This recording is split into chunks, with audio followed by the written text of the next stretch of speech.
bertanya nanti kepada Ibu Dokter boleh 0852 nanti dia 011244 dan alamat rumah di Perumahan Nuansa Ventura Blok B nomor 7. Langsung saja kita dengarkan materi dari narasumber kita Ibu Dokter Ina, kami persilahkan. Terima kasih. Assalamualaikum warahmatullahi wabarakatuh. Terima kasih ucapkan dari BNK di mana pada kesempatan hari ini kami diundang untuk menghadiri acara workshop pemahaman kapasitas pada media untuk mendukung kota Tangerang ancaman narkoba. Jadi sama seperti yang disampaikan oleh Statistik Bangkok tadi, kita baru dapat tahunya ternyata hadiahnya insan media ya. Jadi pikir tadi dari masyarakat umum atau apa, ternyata dari insan media, tapi tidak akan mengurangi dari paparan kami nanti. Jadi mengenai bahaya narkoba bagi tubuh, karena kita tahu narkoba ini tadi sudah disampaikan itu narkoba tadi ada hanya untuk kesehatan sendiri itu banyak dipakai seperti dia untuk kesehatan ya, untuk pengobatan apalagi dengan kanker kandung akhir itu biasanya kita tenaga medis memakai untuk perjanjian. Tapi yang menjadi permasalahan yang dipakai secara masyarakat umum apa artinya yang dipakai jadi ketergantungan nantinya. Ini psikotropika berat atau obat baik alami maupun sintetis yang masuk ke dalam tubuh yang dapat menurunkan fungsi di otak serta merangsang saraf pusat sehingga menyebabkan halusinasi, ilusi, gangguan cara berpikir, perubahan perasaan yang tiba-tiba dan menyebabkan rasa kecanduan pada pemakainya. Jadi memang banyak psikotropika yang dipakai oleh masyarakat yang mencoba-coba, yang mereka pengen misalnya banyak permasalahan, ada yang depresi atau apa dengan memakai zat seperti ini, itu akan menyebabkan mereka menjadi gembira, halusinasi, permasalahan yang ada menjadi hilang. Itu yang mereka pakai efek-efeknya. Lanjut. Ini narkotika itu jelas menyebabkan penurunan kesadaran, menghilangkan diri dan menyebabkan ketergantungan. Ini psikotropika selain narkotika itu berkhasiat psikoaktif. Lalu zat aktif lainnya itu dapat menimbulkan menimbulkan ketergantungan selain dari narkotika dan psikotropika juga dapat menimbulkan efek biologis pada tubuh. Ini jenis narkotika tadi sudah disampaikan ada 3 jenis narkotika, 3 golongan. Pertama itu ganja, opium, tanaman koka itu masuk pada golongan narkotika pertama. Kemudian narkotika golongan kedua itu termasuk dari morfin, lalu ada alfa, lalu yang golongan ketiga itu yang memiliki ketergantungan yang ringan. Ini banyak dimanfaatkan untuk pengobatan serta terapi seperti sanak ya. Sanak itu isinya bagian depan itu kalau sering untuk terapi digunakan, tapi banyak yang menggunakan penyalahgunaan. Jadi banyak yang membeli pertama disarankan oleh dokter, kemudian dia beli sendiri di luar di apotek, itu yang akan menyebabkan ketergantungan. Ini gambarannya. Lanjut. Ini untuk penggunaan itu selain dari hirup, lalu ada saluran pernafasan itu ada di seperti rokok ya. Jadi narkoba golongan 1 itu tembakau itu ada yang disemprotkan dengan sintetis ya. Itu yang menyebabkan yang satu ketergantungan itu disemprotkan ke linting rokok, ada yang menggunakan linting rokok atau memakai rokok elektrik itu untuk jenis penggunaan. Kemudian ada juga yang saluran oral yang ditelan, kemudian melalui pembuluh darah, kita tahu itu melalui suntikan, intravena atau intramuskular. Kemudian yang mukosa tadi yang dihirup atau dikunyah.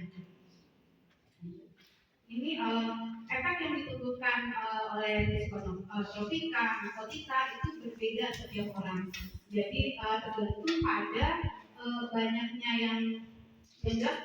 yang di kadarnya, kemudian ketergantungan terhadap risikonya ringan atau berat itu yang menjadi permasalahan kita semua.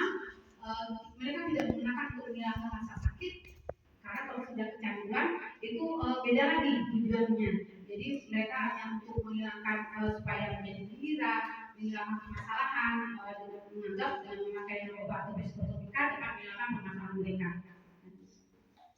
Ini adiksi itu yang ke otak ya, sinyal saraf pusat, di mana penyakit ini akibat dari gangguan kimia di otak yang menimbulkan perubahan perilaku, proses pikir dan perasaan. Dari proses adiksi inilah yang itu akan timbul menjadi ODGJ, orang dengan gangguan jiwa. Ini yang sering yang pada saat ini kita ada 765 pasien jiwa itu sebagian besar juga disebabkan karena narkoba. Ini kita bisa lihat gambaran otak, di mana otak setelah penggunaan ganja ada yang normalnya, kemudian dengan pemakaian kokain itu biru semua, lalu yang user ya udah menjadi mental perilaku, proses pikir dan tindakan, kemudian mempengaruhi persepsi dan realitas dari pengguna, lalu mengubah tingkat kewaspadaan, dia kadang terlalu waspada, kemudian ada juga yang waspadanya juga hilang karena pemakaian. Jadi memang tergantung efeknya masing-masing.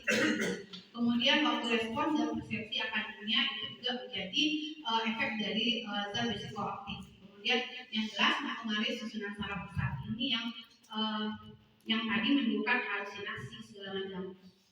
Kemudian lanjut. Ini efek nafza terhadap susunan saraf pusat. Jadi ada depresan stimulan. Yang pertama depresan itu menurunkan atau menekan dari kerja susunan saraf pusat. Jadi dia mendepresi ya. Itu yang timbulkan gejalanya di mana pemakai merasa tenang. Kemudian pemakai menjadi pendiam. Lalu sering menyebabkan kalau misalnya seperti efek dari Jepang atau saraf itu dia menganggap bisa tidak untuk tidur. Dia susah tidur, dia memakai psikotropika, kemudian dengan itu dia bisa tidur katanya. Kemudian bisa sampai pada tidak sadarkan diri. Yang depresan ini itu golongannya itu golongan morfin, heroin atau kokain, kemudian hipnotik yang tadi obat tidur. Lalu ada penenang itu yang kita ambil sebenarnya dari Jepang, efeknya efek penenang. Kemudian ada tranquilizer atau cemas dan alkohol dosis rendah. Ini dapat menyebabkan depresan pada tubuh. Kemudian ini yang stimulan. Jadi ada depresan, stimulan. Stimulan ini yang merangsang dari fungsi tubuh. Jadi dia aturannya kondisinya itu dalam kondisi rendah, tapi karena dia memakai narkoba, dia akan lebih semangat. Itu yang menyebabkan efek stimulan yang muncul kalau dia memakai narkoba. Kemudian dapat meningkatkan kegiatan kerja. Lalu pemakai menjadi lebih aktif juga lebih semangat. Jadi contohnya pada golongan kokain, kemudian pada amfetamin, sabu ekstasi, lalu kafein dan tembakau. Nah, jadi ini yang tembakau yang disampaikan tadi narkoba golongan 1, di mana menyuntikkan rokok ya atau memakai rokok elektrik. Ini yang efek dari tembakau merupakan salah satu menyebabkan stimulan. Tapi tidak hanya itu saja, kita mulai dari pencegahan.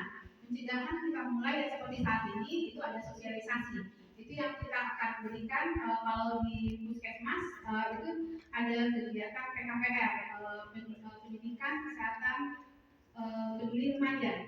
Itu di sana juga disampaikan apa itu narkoba, bagaimana efeknya terhadap tubuh dan apabila terjadi penyalahgunaan narkoba ini yang terjadi.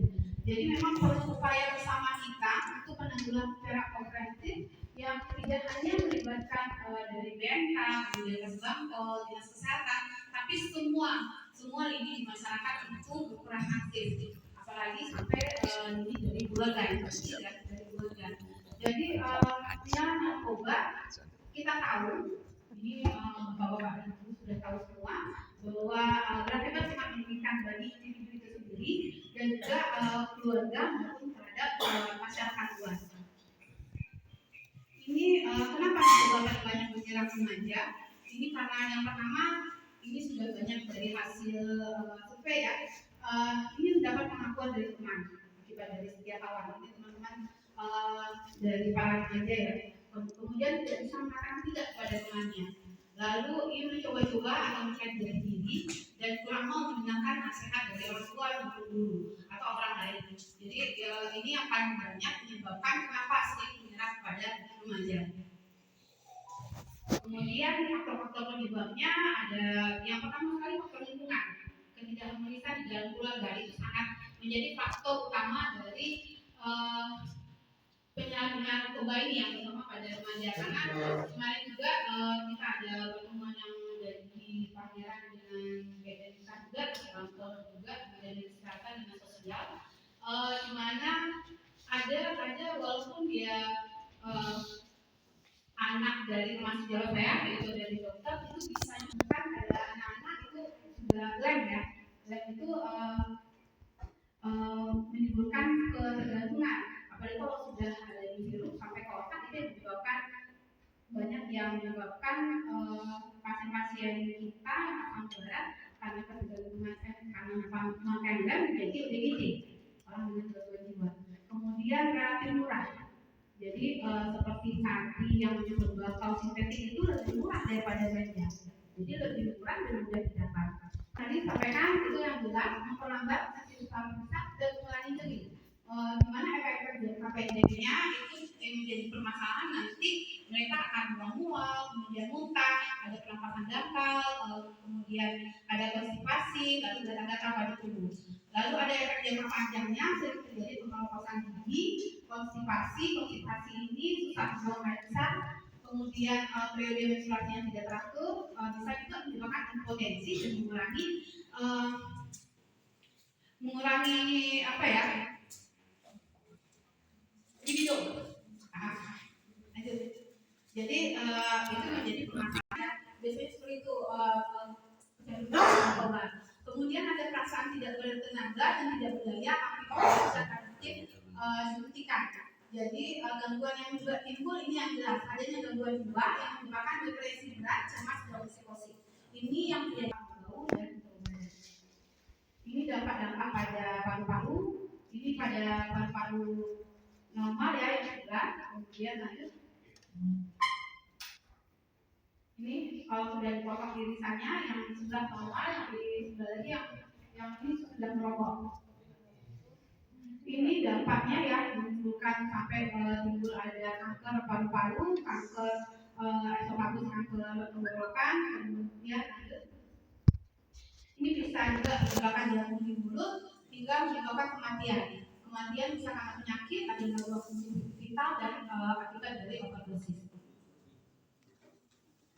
Ini yang sangat penting, deteksi dini. Jadi deteksi dini ini sudah dimulai pada anak-anak remaja di sekolah. Ditemukan ganja perawatan, ditemukan sudah menawarkan ganja kepada orang lain. Ini perlu keadaan yang perlu diwaspadai. Ini kelompok resiko tinggi. Jadi dari deteksi dini itu nanti ada kita temukan nanti ada kelompok resiko tinggi, kelompok resiko rendah. Kalau kelompok resiko tinggi kita akan menemukan anak-anak dengan ciri ini sering sakit, sulit untuk konsentrasi, kemudian mudah kecewa, mudah murung. Lalu anak-anak yang sudah sering merokok sejak dari sekolah dasar, anak-anak bersifat agresif dan destruktif, jadi dia agresif dan merusak ya. Kemudian sering berbohong, lalu mencuri atau melanggar kata tertib dan mempunyai IQ angka yang 70 sampai 90. Jadi ini termasuk IQ yang rendah pada anak-anak dengan kelompok berisiko tinggi. Ini kita dapat lakukan deteksi dini. Kemudian remaja ya, kelompok risiko tinggi, remaja dengan ciri-ciri remaja tersebut rendah diri, citra diri negatif, tidak sabar karena sudah terpenuhi, kemudian diikuti rasa sedih dan cemas, adanya perilaku risiko tinggi dan berbahaya.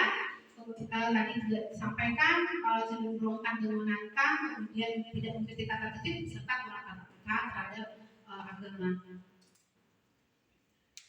Kemudian orang-orang dengan remaja dari kelompok risiko tinggi ini jelas mereka berteman dengan penyalahgunaan narkoba. Jadi tidak mungkin mereka tidak berteman dengan orang-orang seperti ini karena orang-orang dengan penyalahgunaan narkoba itu dengan anak-anak yang remaja yang awalnya cuma anak-anak baik-baik itu bisa kalau berteman bisa terpengaruh karena akibat tadi anak-anak dengan mudah ikut ya, ikut-ikutan, pengen keras atau segala macam.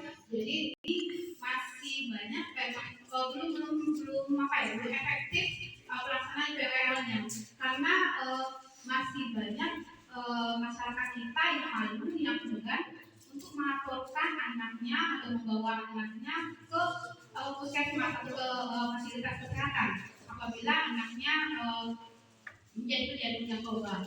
Jadi banyak yang datang ke puskesmas atau fasilitas kesehatan itu sudah pecandu atau sudah dengan gangguan jiwa.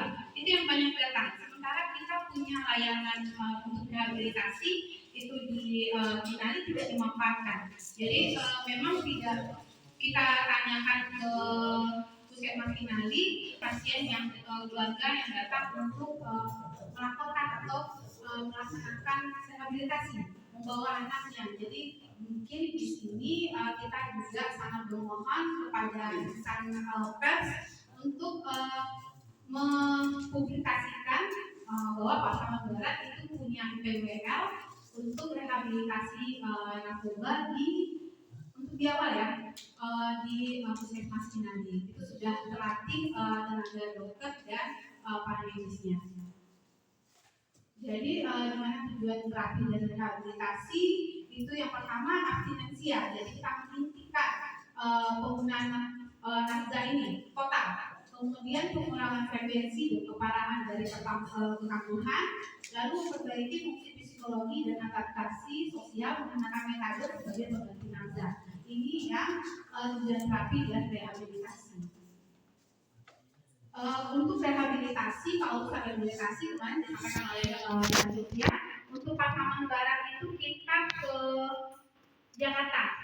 Jadi ada fase rehabilitasi yang khusus di Jakarta, Pasaman Barat, Pasaman, sama Agam itu pusat rehabilitasi Jakarta. Yang jadi permasalahan saat ini belum adanya dana yang menyokong apabila nanti pasien yang dengan narkoba, ODGJ dengan narkoba biasanya itu tidak ditanggulangi oleh BPJS karena ada faktor bukan penyakit tapi yang dibuat-buat yang diapa sendiri oleh pasien. Jadi kita juga harapkan nanti oleh BPJS itu dapat menanggung pasien dengan narkoba ini untuk dapat dilakukan rehabilitasi juga. Untuk saat ini yang pasien-pasien kita itu dengan gejalanya kita rujuk ya masih dengan BPJS bisa ditanggung oleh BPJS, tapi kita membuat rujukan dengan gejalanya, jadi bukan akibat dari narkoba, tidak kita sampaikan seperti itu. Kalau misalnya kita buat akibat dari narkobanya itu akan ditolak oleh BPJS untuk perawatannya. Jadi yang menjadi permasalahan nanti untuk rehabilitasinya, dananya itu yang perlu di mana, apakah dari dinas sosialnya atau dari mana, itu yang perlu sama-sama kita tahu atau jelas, kan? Jadi nanti pasien-pasien yang rehab itu dapat pasien-pasien yang pasca dari pengobatan itu dapat dilakukan rehabilitasi lanjutnya. Jadi yang kebanyakan saat ini banyak kita temui kalau misalnya dari sudah kita lakukan pengobatan kita rujuk ke desa Amin, kemudian mereka pulang itu balik lagi karena tidak ada rehabilitasinya, hanya pengobatan saja yang kita berikan. Kemudian untuk saat ini kita sebagai dan mediasi. Jadi untuk pasien-pasien kita langsung dari Assalamualaikum warahmatullahi wabarakatuh. Ibu Dokter Nina tentang bahaya narkoba bagi tubuh manusia. Baik, rekor ini Duduk mana jadi dokter ibu gancang sesuai mantap materi. mantap Materi berikutnya ya Pak. Oke.